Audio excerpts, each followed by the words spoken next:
আর ঐশিক পাঠভবনে ছোটবেলা থেকে পড়েছে, ঐশিকের মাও পড়েছেন। ঐশিকের ঠাকুরদা ওদের পদবী হচ্ছে সুরানা, তারা রাজস্থান নাকি? হ্যাঁ হ্যাঁ, বিকানির। সেইখান থেকে এসেছিলেন ব্যবসার সূত্রে, এবং সেটা শান্তিনিকেতন আশ্রম তৈরি হওয়ার আগেই।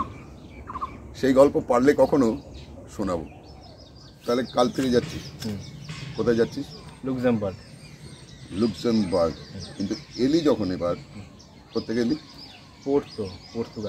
পর্তুগাল থেকে এলি, যে কাল আবার যাচ্ছিস লুক্সেমবার্গ। একটু ব্যাপারটা খুলে বল, যে আর কোথায় কোথায় যাবি, কি করছিস, কেনই বা যাবি, বল। এইটা একটা কোর্স, মাস্টার্স কোর্স। এটা হচ্ছে এরাসমুস মুন্ডুস নামে পরিচিত। নামটা একবার বল। আচ্ছা, এরাসমুস মুন্ডুস জয়েন্ট মাস্টার ডিগ্রি, পুরো মানে একটা জয়েন্ট মাস্টার ডিগ্রি, শুধু মাস্টার ডিগ্রির থেকে একটু বেশি। তো এইটার মূল বিশেষত্ব হচ্ছেই মোবিলিটি এক্সচেঞ্জ প্রোগ্রাম। মানে কোনো সেমেস্টার, একটা সেমেস্টারের বেশি একটা দেশে নয়, মানে প্রত্যেকটা সেমেস্টার এক একটা নতুন সেমেস্টার, চারটে সেমেস্টার, আর চারটে সেমেস্টার চারটে ডিফারেন্ট দেশে। এবার এটা কোনো কোর্সে ভ্যারি, মানে অনেকগুলো কোর্স আছে, তার মধ্যে আমারটা হচ্ছে ট্রান্সন্যাশনাল জার্মান স্টাডিজ, মানে জার্মান স্টাডিজ। তো এবার মানে তুই পোস্ট গ্রাজুয়েশন করছিস জার্মান স্টাডিজ। এবার এটার নাম দেওয়া হয়েছে ট্রান্সন্যাশনাল জার্মান স্টাডিজ, কেননা বিভিন্ন দেশ থেকে লোক আসছে তারা জার্মান স্টাডিজ পড়ছে, ওই জন্য এটা ট্রান্সন্যাশনাল। এবং এই যে চারটে সেমিস্টার চারটে দেশে, সেটা কি ঠিক হয়ে গেছে? কোন চারটে দেশ তো? হ্যাঁ, ওরা ঠিক করে দিয়েছে। প্রথমটা ছিল পর্তুগালে, দ্বিতীয়টা লুক্সেমবার্গ, তৃতীয় হচ্ছে মাইন্স শহর জার্মানিতে, আর চতুর্থ হচ্ছে পালের্মো ইতালিতে। আর এটা স্কলারশিপ। খবর পেলি কোত্থেকে এটা?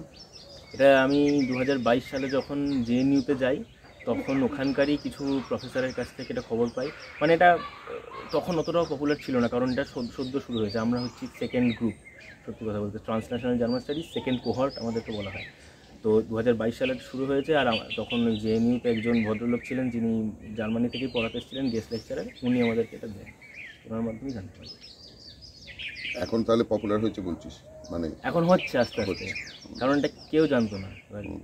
কজন আছিস তোরা এই যে সেকেন্ড ব্যাচ? যেটা এই সেকেন্ড আছি সব মিলিয়ে 16 জন, আর ইন্ডিয়া থেকে আমি একাই আছি। এবার এটা আরও বাড়ছে ধীরে ধীরে। থাকার ব্যবস্থা নিজেকে করতে হচ্ছে তো?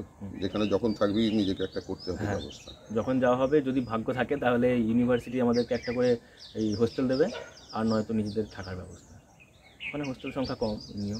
আর এই যাদের সঙ্গে মানে সহপাঠী তোর, যারা, তুই যেমন ভারত থেকে, অন্যান্য কটা দেশ, মানে সবাই কি সব দেশ থেকে একজন করে, না কোনো দেশ থেকে বেশ অনেকজন আছে এরকম কিছু? না, সব দেশ থেকে একজন করে। এবং মজা হচ্ছে যে এখানে নন ইউরোপিয়ানরাও পড়ছে এবং ইউরোপিয়ানরাও পড়ছে যাদের মাদার টাং জার্মান। এবারে মজা হচ্ছে যে এখানে কম্পিটিশানটা বড়ই অদ্ভুত, কারণ এখানে প্রথম কথা এক এজ গ্রুপ নয়, কারণ এখানে একজন আছেন যাদের বয়স হচ্ছে 29-30 বছর বয়স, এবং তাদের ফ্যামিলি নিয়ে তারা আছেন, তার ছেলে মেয়েকে নিয়ে তারা পড়তে এসছে, মাস্টার্স করতে এসছে। আর যার মাদার টাং জার্মান, সে জার্মান ভাষাটা বা জার্মান সাহিত্যটা কীভাবে পড়ে, আর যে নন ইউরোপিয়ান, যার মাতৃভাষা জার্মান নয়, সে কীভাবে জার্মানটা পড়ে, সেটার মধ্যে একটা অদ্ভুত মানে ইন্টারাকশন হচ্ছে। মানে এমনটা নয় যে ও ভালো পড়ছে আমি খারাপ পড়ছি, আমি একরকমভাবে দেখছি, আমার কালচারের সঙ্গে মিলিয়ে দেখছি। মানে আমি যখন দেখছি তখন রবীন্দ্রনাথ ঠাকুর সব থাকছে পাশে, আর অন্য যেভাবে দেখছে তারা সম্পূর্ণ ওটাকেই পড়ছে। মানে যার মাতৃভাষা জার্মান, সে শুধুমাত্র জার্মান সাহিত্যই পড়েছে ছোটো থেকে, ফলত তার একটা কবিতা ইন্টারপ্রিটেশন আর আমার কবিতা ইন্টারপ্রিটেশন আকাশ পাতাল পার্থক্য, সেইটা দেখার একটা বিষয়। এবং সেখানে টিচার কখনো তাকে বেশি নাম্বার দেবে, আমাকে কম নাম্বার দেবে, এটা হতে পারে না। সেটা ঠিক না, কিন্তু ধর জার্মান মাতৃভাষা নয় এরকম ইউরোপিয়ান রয়েছেন। হ্যাঁ, এরকম ইউরোপিয়ান রয়েছেন।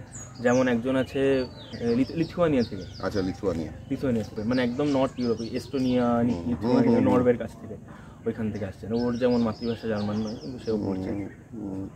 আর এমনি এশিয়া বা হ্যাঁ, অন্যান্য দেশ থেকে বলতে মিডল ইস্ট থেকে একজন আছেন, জর্ডান থেকে একজন আছেন, আর থাইল্যান্ড থেকে একজন, ইন্দোনেশিয়া থেকে একজন, ভারত থেকে একজন, আফ্রিকা থেকে দুজন, আর রাশিয়া থেকে একজন, আর তুর্কি থেকে একজন, এরকম 7-8 জন মিলে আছেন।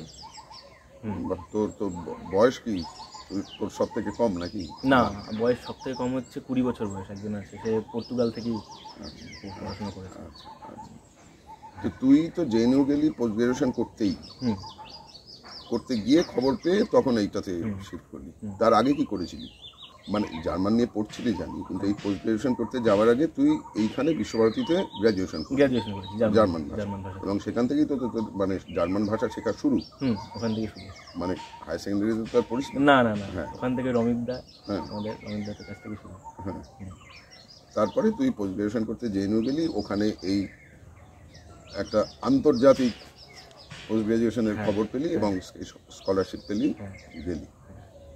এই যে নানান দেশের সহপাঠী, তোর বেশি বন্ধু, না আমি বলছি যে একটু বেশি বন্ধু মানে আমি বলছি যে মানে কথা বলে আরাম হয় বেশি, এরকম কিছু আছে এদের মধ্যে কারোর সঙ্গে বেশি? মানে না, ব্যাপারটা কাউকে প্রেফারেন্স দেবো না, কিন্তু সবাই ভীষণ আন্ডারস্ট্যান্ডিং। কারণ ওই আমাদের নন ইউরোপিয়ান মানে সবার সঙ্গেই কথা বলে আরাম আছে, কারণ নন ইউরোপিয়ানদের এই ভিসা সমস্যাটা সবসময় লেগে আছে। এমন নয় যে ইউরোপিয়ানরা সেখানে কোনো গুরুত্ব দেয় না বা সেটাকে বিবেচনা করেন, তারা ভীষণভাবে আমাদের মেন্টাল সাপোর্ট দেয় এবং বলে যে কোনো সাহায্য লাগলে বলো, আমি তোমাদের করে দিই। তো সবার সঙ্গে কথা বলে আরাম, বিশেষ করে জার্মানি থেকে যারা এসছে তাদের সঙ্গে কথা বলে খুব আরাম। একজন আছেন। আর এরা কজন ছেলে, কজন মেয়ে, কজন? ছেলের সংখ্যা খুবই কম, 4জন ছেলে, আর বাকি 16 - 4 12 জন হচ্ছে মেয়ে।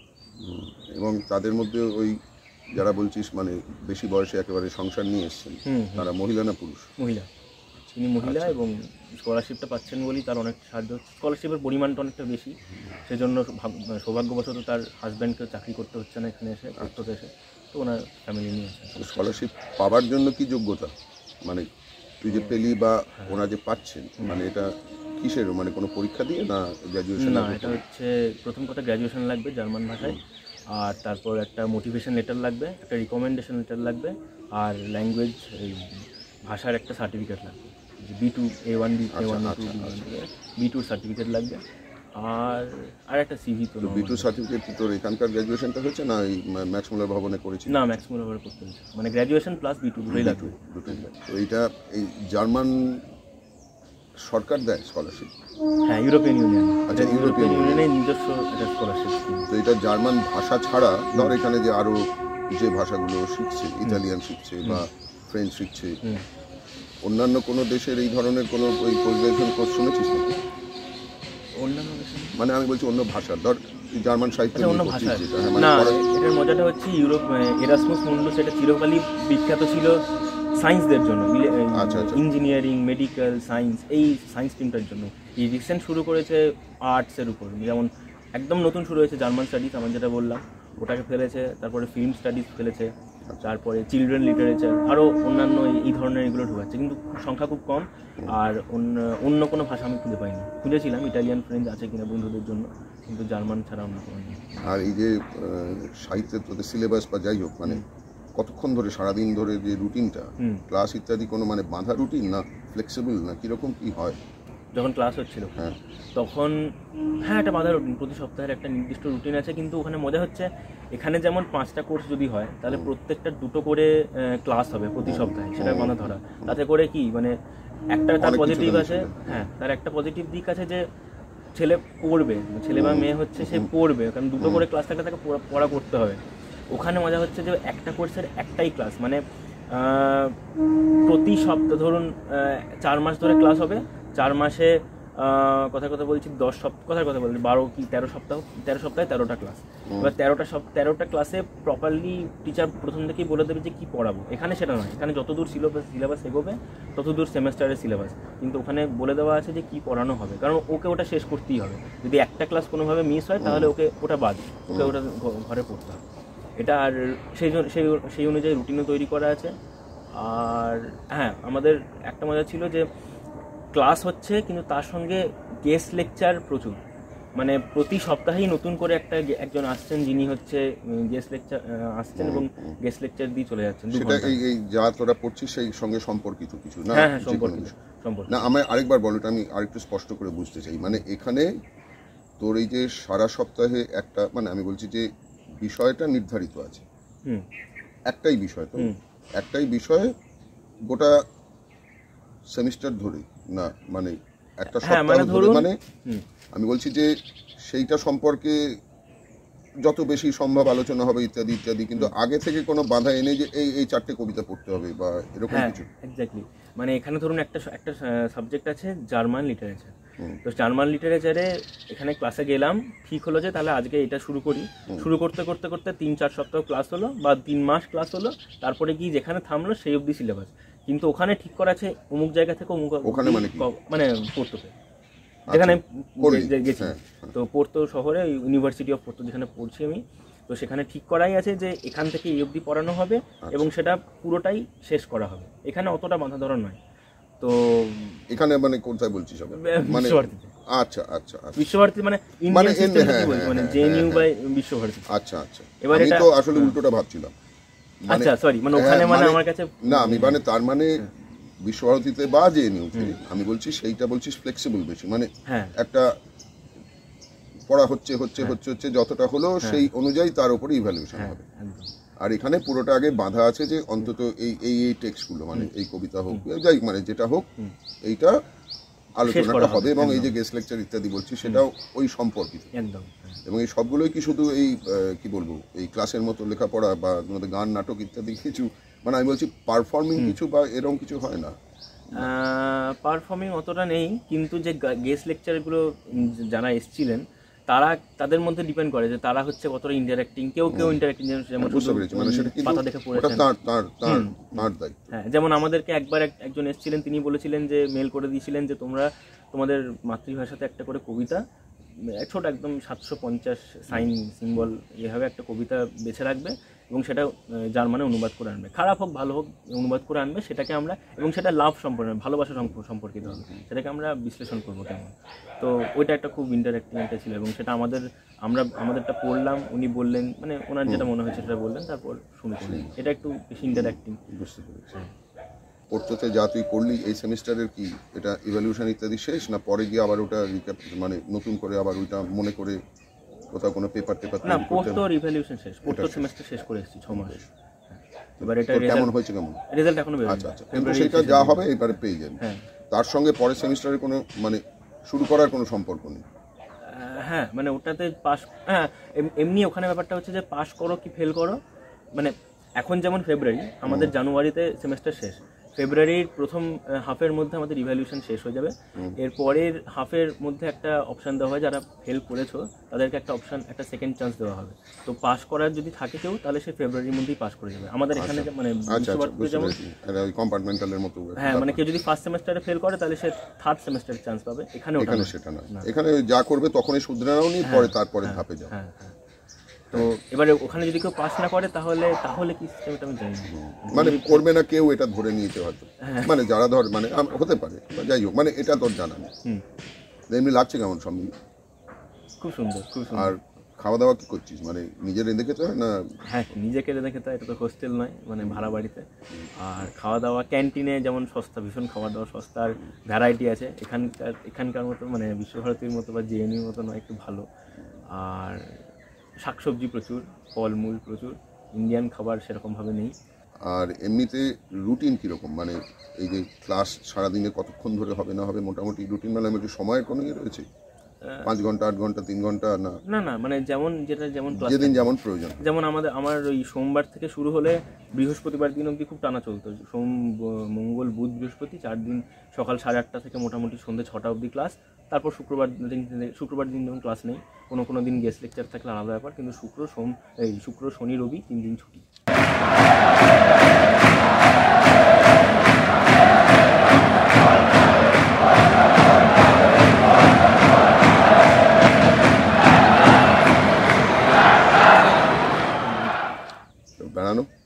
বেড়ানো তো আছে, না ওই ছুটির দিনগুলোতেই তো। হ্যাঁ, আর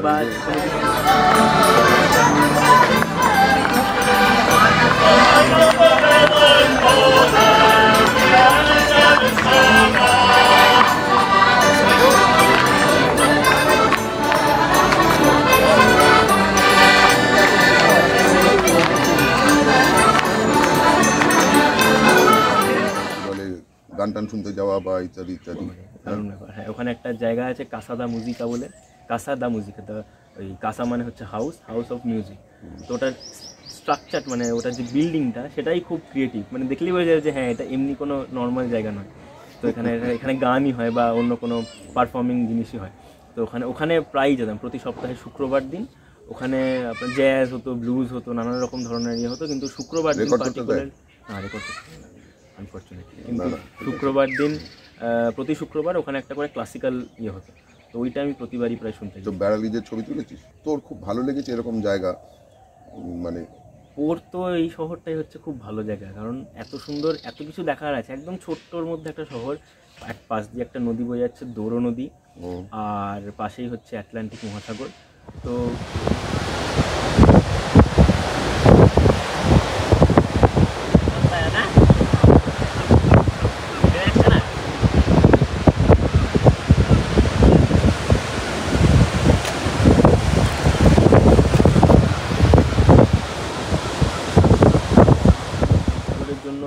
ওয়েদারটাও যেমন খুব মানে শীত, প্রবল শীতের মধ্যে দারুণ, মানে সেই প্রবল ঝড় বৃষ্টি, তেমনি রোদ পড়লে আবার সেই গ্রীষ্মের মতো, মানে শীতকালেও গ্রীষ্মের মতো রোদ। পোর্তোটা আমাদের থেকে উত্তরে বেশি। হ্যাঁ উত্তরে একটু, কিন্তু এমনিতে প্রচন্ড ঠান্ডা, মানে বরফ পড়ে না? না না না বরফ, মানে টেম্পারেচার খুব ঠান্ডা যখন হয় কত, মানে 5-এর নিচে 3-4 ডিগ্রি। ঝড়টা হচ্ছে ওরকম যে এক সপ্তাহ ঝড় চললো, 3 দিন রোদ উঠলো, আবার পরের এক সপ্তাহ ঝড় চললো, এরকম একটা সার্কেল। যখন ঝড় হয় তখন মানে সারাদিন ধরে ঝড়, বৃষ্টি, ঝড়, হাওয়া টাওয়া দেয়। যেখানে পর্যটকটা শুরু হচ্ছে ওইখানটা হচ্ছে দৌড় উপত্যকা, গোটাটা জুড়ে। হ্যাঁ ভ্যালি। তো ওখানে যখন গ্রীষ্মকালে যাওয়া যাবে, মানে জুন থেকে অক্টোবরের মধ্যে যদি যাওয়া যায় তাহলে দেখা যাবে সেই গোটা ফাঁকা প্রান্তর জুড়েই ঝোপ, তার মধ্যে ওয়াইন ইয়ার্ড, মানে সেই গ্রেপ। ওখান থেকে পৃথিবী বিখ্যাত পোর্ট ওয়াইন তৈরি হয়ে আছে। পোর্ট ওয়াইন আর দৌড়ো ওয়াইন দুটো আলাদা।